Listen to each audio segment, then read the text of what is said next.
नमस्कार मित्रांनो, मी स्वाती तोरसेकर एशा पृथ्वीमध्ये तुमचं स्वागत करते. आज 1 जानेवारी नव्या वर्षाचा पहिला दिवस आहे. या दिवशी मला एक म्हटली तर घटना जुनी आहे, पण आजच्या परिस्थितीशी तिचा थेट संबंध आहे आणि म्हणून त्याबद्दलचे तुम्ही आजपर्यंत न वाचलेले सगळे संदर्भ हे तुमच्या समोर आज मला उघड करायचे आहे.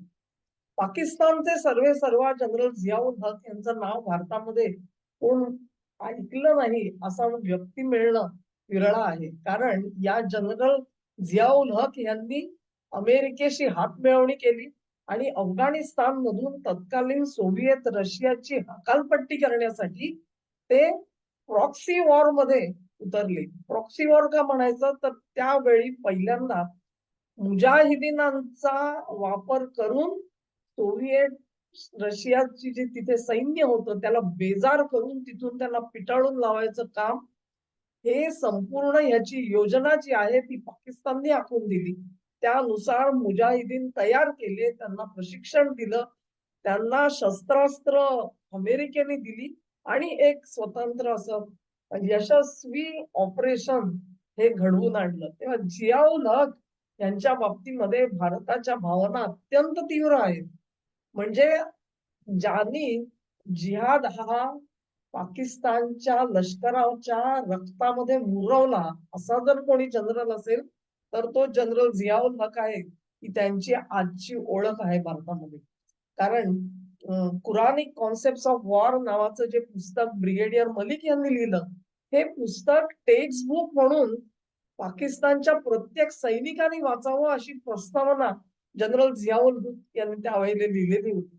ही जी त्यांची प्रतिमा आहे भारतीयांच्या समोरची, ही प्रतिमा महत्वाची आहे. कारण तुम्हाला त्या प्रतिमेला आज धक्के देणाऱ्या गोष्टी मी तुमच्या समोर सांगणार आहे. एक प्रकारे पाकिस्तानला अशा कडव्या कट्टरतेच्या टोकावरती नेऊन ठेवणं, जिहादच्या टोकावर नेऊन ठेवण्याचं काम जनरल जिहादनी केलेलं होतं. आणि मग आज तो जिहाद कुठपर्यंत पोहोचलेला आहे त्याचे चटके तुम्ही आणि मी भोगतो आहोत. तेव्हा जनरल झियानचं हे जे काही कर्तृत्व होतं ते कर्तृत्व तुमच्या माझ्यापासून लपून राहूच शकत नाही. परंतु त्याला एक दुसरी बाजू होती मित्रांनो, आणि ती बाजू तुम्हाला सांगण्यासाठी म्हणून हा व्हिडिओ करते आहे. जनरल झियानचा मृत्यू हा रहस्यमय समजला जातो. ते बहावलपूर इथे गेलेले होते, त्यांच्यासोबत अनेक पाकिस्तानी सैन्यातले वरिष्ठ अधिकारी होते. इतकंच नाही तर अमेरिकन सैन्यामधले काही वरिष्ठ अधिकारी होते आणि पाकिस्तानमध्ये काम करणारे अमेरिकेचे राजदूत देखील होते. ही सर्व मोठी टीम जी आहे ती भावलपूर इथे गेलेली होती आणि नवीन शस्त्रास्त्र जी होती त्यांच्या टेस्टिंगचं काम चाललं होतं, त्यांच्या डेमॉन्स्ट्रेशनचं काम बघण्यासाठी म्हणून ही संपूर्ण टीम तिथे पोहोचलेली होती. तिथेच एक ख्रिश्चन नर्स आहे, तिच्यावरती हल्ला झालेला होता आणि त्याही कुटुंबियांना भेटण्याचं काम हे वरिष्ठ मंडळी करणार होते. तेव्हा असा एक तो प्रोग्राम होता आणि अमेरिकेचे राजदूत तिथे हजर होते. या वेळेला झियानचं विमान, झियाननी बहावलपूर वरून सगळं काम संपवलं आणि पुन्हा एकदा इस्लामाबादकडे प्रयाण करण्यासाठी म्हणून ते विमानामध्ये चढले. त्यामध्ये त्यांच्या सोबत सगळी वरिष्ठ मंडळी होती. असं म्हटलं जातं की त्यांच्या सोबत जे सामान होतं त्या सामानामध्ये एक पेटी ठेवली गेलेली होती आणि या पेटीमध्ये असं सांगितलं होतं की आंबे ठेवलेले आहेत. असा एक जनरल समज आहे की हे आंबे म्हणून जे सांगितलं गेलं ते प्रत्यक्षामध्ये बॉम्ब होते. हे बॉम्ब कोणी ठेवले हे आजपर्यंतच रहस्य जरी असलं तरी देखील, कारण त्याच्यावरच्या काही माहिती जी आहे ती बाहेर येऊ शकलेली नाहीये. या विमानाने उड्डाण तर केलं परंतु 3 मिनिटाचं उड्डाण काही त्यांचं 3 मिनिटं पूर्ण होऊ शकलं नाही. विमान खाली कोसळलं आणि सगळे लोक ठार झाले. विमान आता इथून सगळी रहस्याची सुरुवात होते. असं म्हटलं जातं की एक ज्याला डिसगंटेड म्हणतात ना, नाराज असलेला एक शिया, त्यांनी ही पेटी तिथपर्यंत पोहोचवण्याची व्यवस्था केलेली होती. त्याला हाताशी कोणी धरला, कसा धरला, हे सगळे प्रश्न आहेत. ज्या अपघातामध्ये खुद्द अमेरिकेचा राजदूत मरतो, त्यांचे वरिष्ठ सैनिकी अधिकारी मरतात, तेव्हा हातबोट तिथे CIA कडे जाणार नाही.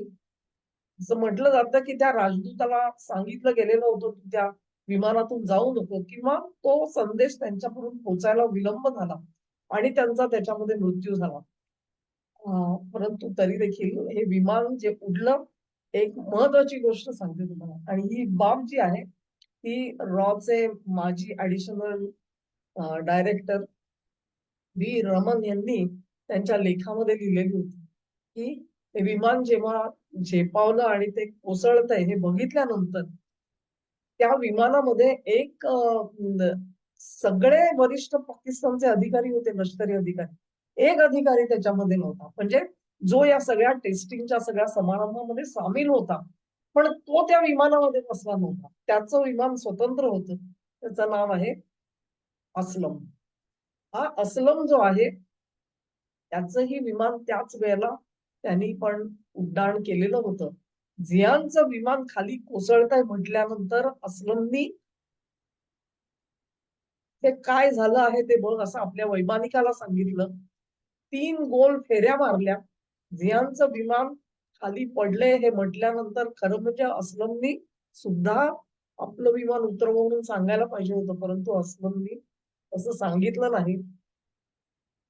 ते 3 फेऱ्या मारल्या, विमान खाली कोसळलंय. दॅट वॉज एन्शुअर्ड अँड ही शांतपणे ते रावळपिंडीला गेले. आणि पुढे अर्थातच ते लष्कर प्रमुख झाले, कारण अनेक वरिष्ठ अधिकारी मारले गेलेले होते.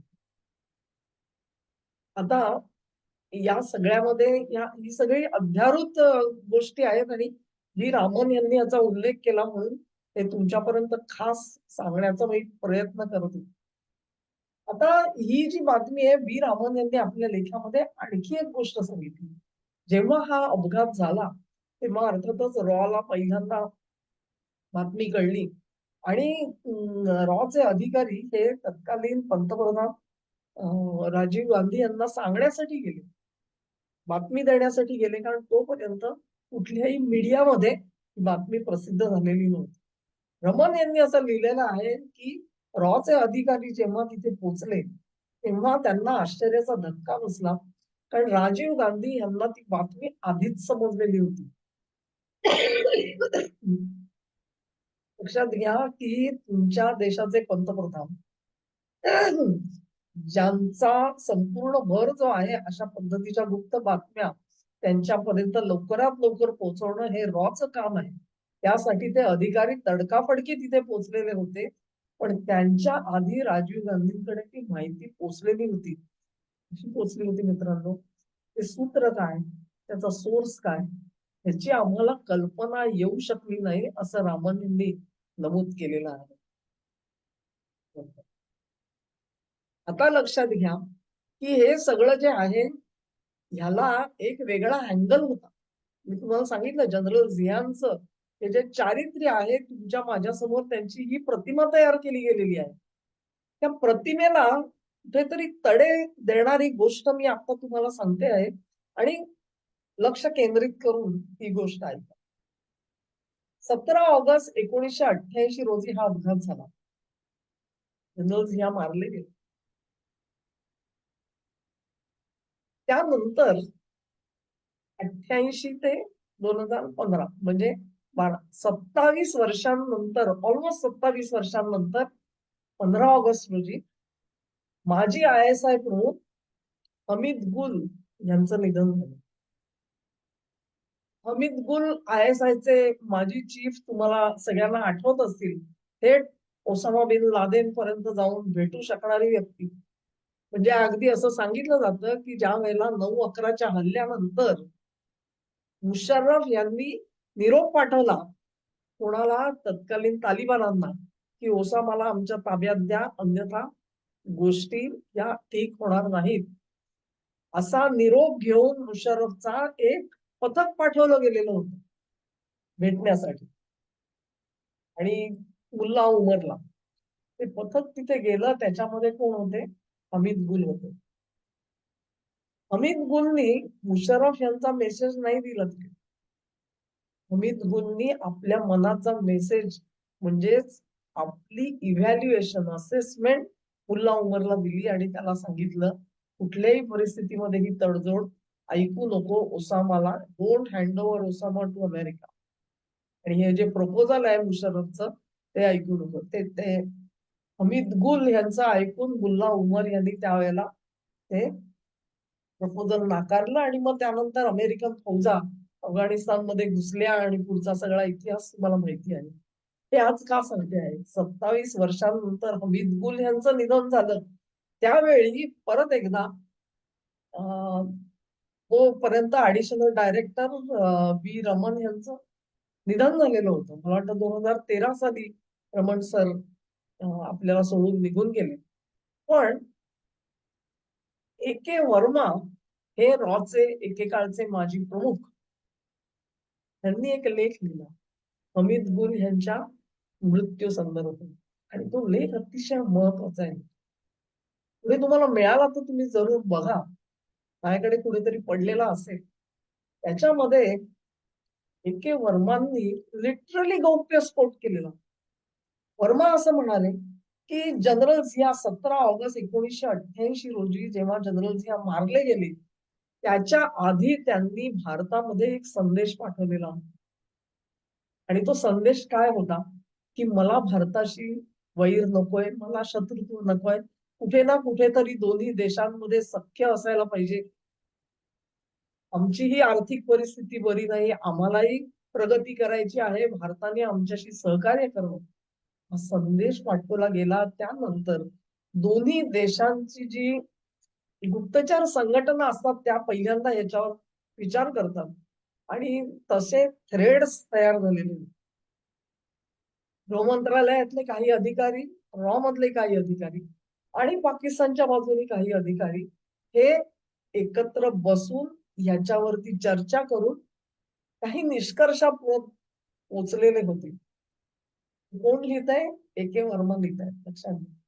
17 ऑगस्टला ते सगळं उरकून जनरल झिया हे परतणार होते इस्लामाबादला आणि त्याच्यानंतर त्यांना भेटण्यासाठी भारताचं शिष्टमंडळ तिथे उपस्थित होतं.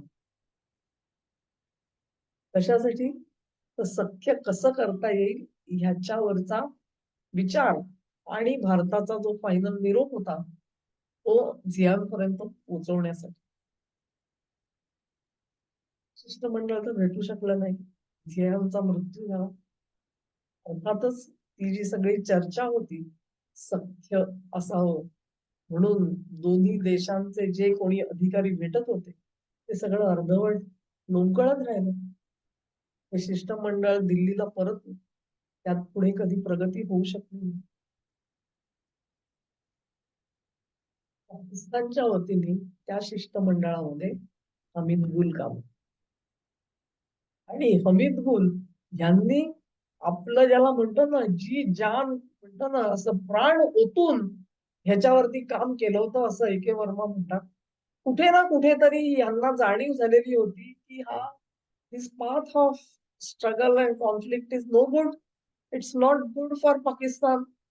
आणि आपल्या सोबत जनमत खेचण्यासाठी जनरल झिया यशस्वी झाले असते कारण ते अत्यंत लोकप्रिय जनरल होते. त्यांच्या अंत्ययात्रेला जो सगळा जनसागर उचंबळलेला होता तो तुम्ही एकदा आठवून बघा, ती चित्र आठवून बघा. किती लोक अंत्ययात्रेमध्ये आलेले होते की एक सच्चा देशभक्त गेला अशा भावनेने लोक हुकुमशहा होते, लष्करशहा होते, तरी देखील लोकांचं संपूर्ण मन जे आहे त्या माणसाने जिंकलेलं होतं. आणि म्हणून त्याच्या जियांच्या नंतर जे जे लष्करशहा पाकिस्तानमध्ये आले त्यांचं ध्येय एकच आहे, मुझे जनरल झिया बनना है असं त्यांना वाटतं. कारण काय तर झियांनी ती एक उंची प्राप्त करून ठेवलेली होती. अशा झियांनी जर का भारताशी सख्य करावं हे प्रपोजल मांडलं असतं तर त्यांनी जनमत आपल्या मागे फरफटत नेलं असतं, लोकांना उभं केलं असतं त्याच्यासाठी. ही भीती होती, ही भीती होती म्हणून काटा काढला गेला. कोण लिहितंय? ए के वर्मा लिहितात. अमित गुल यांनी या सगळ्या प्रयत्नांमध्ये त्यांची जी भूमिका होती ती इतकी प्रॉमिनंट होती, इतकी प्रॉमिनंट होती की पुढच्या काळामध्ये अमित गुल यांना पाकिस्तानच्या पॉलिटीमध्ये वावरणं थोडस कठीण झालं. कारण भारताशी सख्य असणारा माणूस हा अशा प्रकारे एलिमिनेट झालेला होता. माझं काय होणार ही भीती अमित गुलच्या मनामध्ये राहिली असेल तर नवल नाही. ए.के. वर्मा लिहितात की त्यांनी पुढे जे काही भारत विद्वेषाचं राजकारण केलं आणि जहर ओकायचं काम केलं ते आपण मोठ्या मनाने समजून घेतलं पाहिजे, त्यांना माफ केलं पाहिजे. कारण आपण भारताशी सख्य ठेवणारे होतो, ह्या टायटल मधून त्यांना सुटका करून घ्यायची. ही कसा कडवा भारत विरोधी आहे ही प्रतिमा आता उभी करायला लागेल याची चिंता हमीद गुलला करावी लागली आणि त्यांचं पुढचं आयुष्य तसं घडत गेलं. 27 वर्ष ए.के. वर्मांनी ही आठवण त्यांच्या लेखामध्ये सांगितली आणि हमीद गुलना आपण माफ करावं, क्षमा करावी म्हणून त्यांनी तो लेख लिहिलाय. त्याचाच अर्थ लक्षात घ्या मित्रांनो की जो जो पाकिस्तानी राज्यकर्ता हा भारत पाकिस्तान संघर्षाला पूर्ण विराम देईल आणि जनतेला आपल्या सोबत नेऊ शकेल अशी शंका जिथे जिथे उपस्थित होते तिथे तिथे त्या राजकारण्याचे पाय कापले जातात किंवा त्याला जीव गमवावा लागतो. आता तुम्ही लक्षात घ्या पाकिस्तानात आज काय चाललेलं आहे. जीव वाचवायचा असेल तर भारताच्या विरोधामध्ये गरळ ओकावं लागतंय. कारण गरळ ओकलं नाही तर आपला जनरल जिया होईल. म्हणजे ते देदीप्यमान कामगिरी म्हणून नाही, आपल्या सोबत कुठल्या तरी पेटीमध्ये असेच आंबे ठेवले जातील त्याची जी भीती बसली आहे ना ती भीती त्याच्यासाठी आहे. परवाची गोष्ट आहे असं सांगतात आसिम मुनीर यांनी आपल्या वरिष्ठ कोर कमांडर्सची मीटिंग बोलवली आणि त्या मीटिंग मध्ये जनरल साहेब कसे बसलेले होते, फील्ड मार्शल हे नुसतेच बुलेट प्रूफ जॅकेट घालून बसलेले नव्हते तर त्यांच्यामध्ये आणि या कोर कमांडर्सच्या मध्ये एक बुलेट प्रूफ तास उभी करण्यात आलेली होती. म्हणजेच कोर कमांडर वरती सुद्धा आता विश्वास राहिलेला नाही. त्यांच्यातला कोणी सुद्धा मला मारू शकतो म्हणून ती बुलेट प्रूफ काच मध्ये उभी करावी लागली. ही अवस्था आहे पाकिस्तानमध्ये. कसा मारला जातो त्याच्याबद्दल तुमचे आणि माझे तर्क अनेक असतील तरी देखील बी रामन यांचा लेख आणि ए.के. वर्मा यांचा लेख हे मला सगळ्या लेखांमधून अतिशय वेगळे वाटले आणि म्हणून ती सगळी कथा तुमच्या समोर मांडते आहे. कदाचित तुमच्या मनामध्ये असलेली ती जी प्रतिमा आहे ना तिला तडा गेला असेल परंतु आपले रॉ चीफ आणि आपले रॉचे ऍडिशनल डायरेक्टर आपल्याला काय सांगतात याच्यावर आपल्याला जरूर विचार करावा लागेल. व्हिडिओ तुम्हाला आवडला असेल अशी आशा करते. तुम्हाला आवडला असेल तर ही लिंक शेअर करा, व्हिडिओला लाईक करा, चॅनेलला सबस्क्राईब करा.